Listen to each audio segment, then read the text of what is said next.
be talking about parameters modification in different and difficult situations. So this is a video of a hard cataract. So if you see this, we have made a good trench.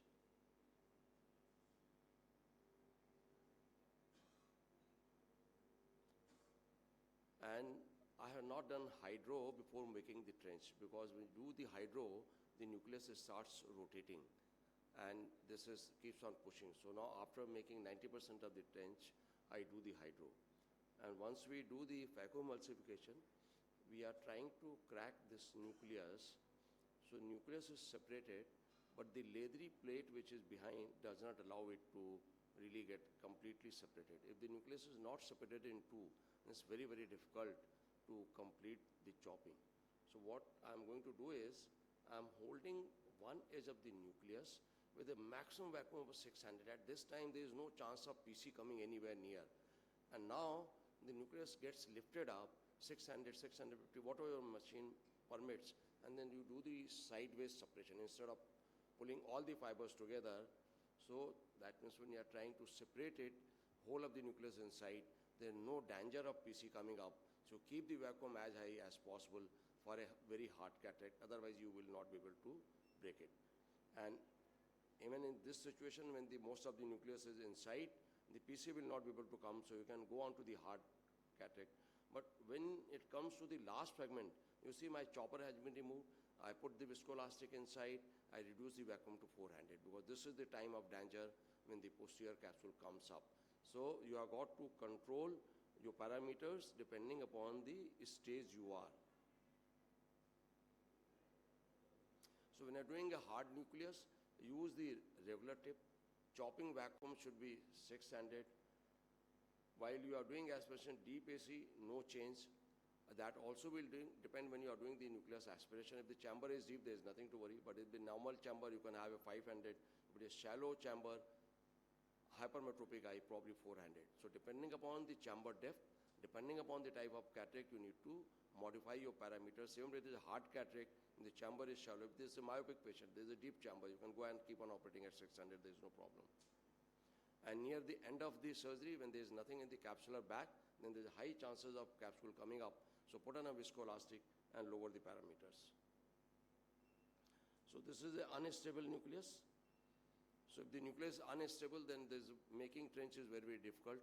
So you have got to use comparatively very high settings, maybe 600 or so. So, and I'm making just a small depression at the top so that I can bury into the core of the nucleus. You can do the direct chopping, but at that time, sometimes it does not go into the depth of the nucleus. So after making a small depression, then I can go deeper into the nucleus. And this time the vacuum settings are very high. I may do the central chop and split. So at this stage also, there is no danger of the surge, because the tip is completely occluded. Nothing is getting surged. The chamber will not collapse. PC is not there. So don't have to worry about the vacuum at this stage of the surgery, because there is no chance of the surge.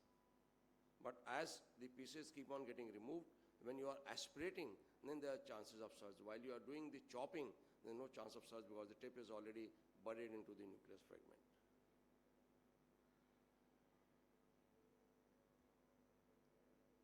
Again, when you come to the last fragment, you have got to lower the parameters, keep your chopper on the top to avoid touching it to the cornea, and go ahead and do it.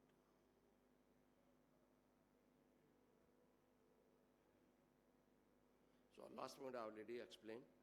So when you are doing the last fragment, put on a viscoelastic, remove the chopper, and lower the parameter settings.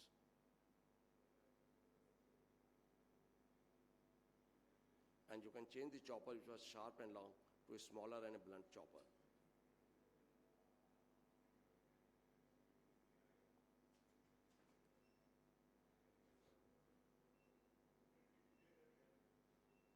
In a soft cataract, on the other hand, if it is a young patient with hardly any nucleus, you can do it with the IA. But the vacuum settings should be on the lower side, because the vacuum settings are high.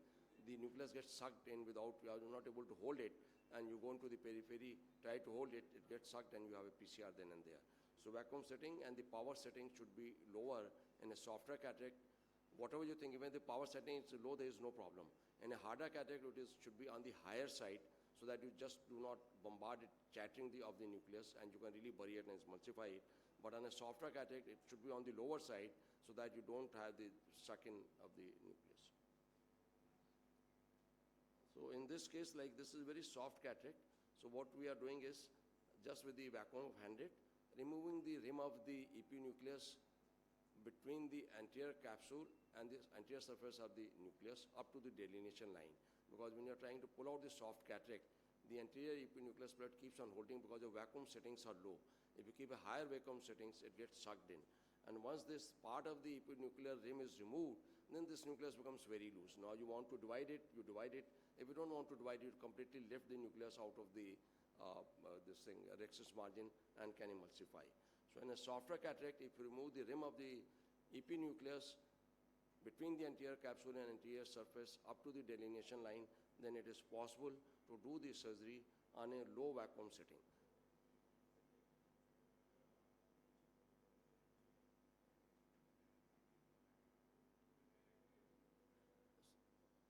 So you can see that this nucleus falls back nicely without any problem. So power setting in a softer cataract less than what you think is needed to avoid sucking in, and a harder cataract more than what you think is needed. In a shallow AC, we need to do the hypovolumic phaco. That means there is a low bottle height and a low vacuum and a flow rate setting. Everything is on the lower side, easy going. If the deep AC, myopes, victimized eyes, zonulopathy where the chamber is deep, you can keep the bottle height low, but you don't have to lower the vacuum settings because there's enough of fluid inside the eye. So go on with your regular parameter. This is now the patient who had a phacomorphic glaucoma.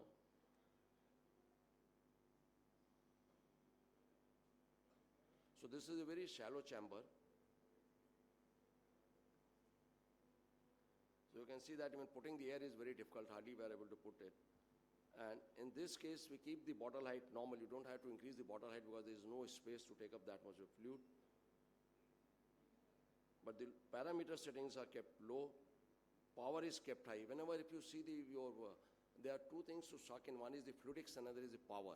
If you have got to operate on a lower fluidics, do not lower the power so much, then you won't be able to crush it very easily and suck it out.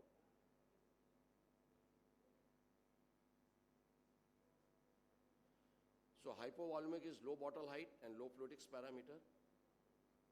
Now this is when the iris prolapse is taking place, and if you are at the end of the surgery, you don't have to worry about it because whole of the nucleus has been removed now, so you don't have to do much. It was a little premature entry, and that's the reason of the thing. Otherwise, you should lower all the parameters, and you should deposit this iris preferably not from the same port, but you should go from the other side and deposit it. And now the mistake over here is being done is the viscoelastic is being injected too much, so it will try to leak out. You should not inject the viscoelastic too much if the iris is prolapsing. You should go from the side port and pull the iris in.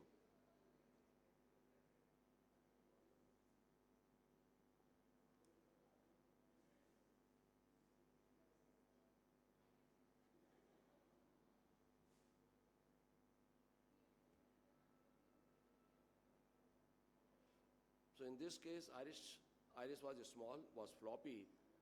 So instead of struggling and keep on lowering the parameters and iris gets sucked, it's better to use the dilating device and do the surgery comfortably. Particularly if the cataract is hard, the pupil is borderline, you feel uncomfortable, it is better to enlarge the pupil and then go ahead with your normal parameters. Sometimes there may be ergonomic situation, like this patient was in this situation only, and she could not be straightened up. So the incision was lower temporal, patient had a small pupil, malignant ring was placed. So the bottle height is normal, but my parameter settings are low. I'm operating standing so that I do not get the surge. So if there is a rhexis margin tear or descemet tear, uncooperative patient, poor visibility, spine and neck issues, any other problem, but the iris is not prolapsing, you can keep the bottle height good, normal, but lower your suction parameters if you're feeling uncomfortable and slow down your surgery. To sum up, hypovolumic, bottle height and fluidics parameters are low in cases of posterior capsular tear, iris prolapse, shallow AC, Ipis syndrome. Hypervolemic bottle height and fluid parameters are high in a hard cataract, unstable nucleus, and you need to use the high power. When you are in a hurry, some of the super fast surgeons can keep, like Dr. Kumar is sitting over here, all the time, high parameters irrespective of the stage of the surgery. But it may not be very safe for most of the surgeons. So customizing setting, what and when, that depends upon the space available in the eye, size of the pupil and capsular axis, endothelial cell count and a corneal clarity, floppiness of the iris, capsule and zonules, density of the nucleus, PCT, RMT, iris prolapse, whether you are doing topical, whether you have given a block, whether the patient is cooperative or not, and how is the palpebral aperture, that can make a difference to your surgery because there is a pooling of the fluid over there, neck and spine issues, stage of the surgery you are, trenching and chopping, and what type of technique you are using, what types of tips you are using, aspiration of the nucleus, epinucleus, cortex, viscoelastic. So it's a power setting is a dynamic process depending upon each and individual patient overall. Slow down if you are not feeling great today. Sometimes there may not be good days. You are operating a VIP, is one-eyed, you are doing a premium IOL where the patient already had a multifocal IOL and you are going to put on a multifocal IOL on this eye. Patient's eye is more important than your time. So anytime you feel that you need to slow down, please slow down. Do not try to speed up your surgery. Even many times I got to actually cool me down when I go to the theater. I know there is a list of 20 cases lying up. I got 3 or 4 hours to operate. And whenever I try to speed up, next day the patients have more corneal edema. Next day, 100%. I may save 20 minutes of the whole total time or 3 or 4 minutes per patient. But next time when I see my corneas are not clear. When I say, oh, I'm relaxed, I'm in no hurry, the list is small, even the hardest of the cataract will have no corneal edema. So slow down if need be. Patient's eye is much more important than your time. Thank you.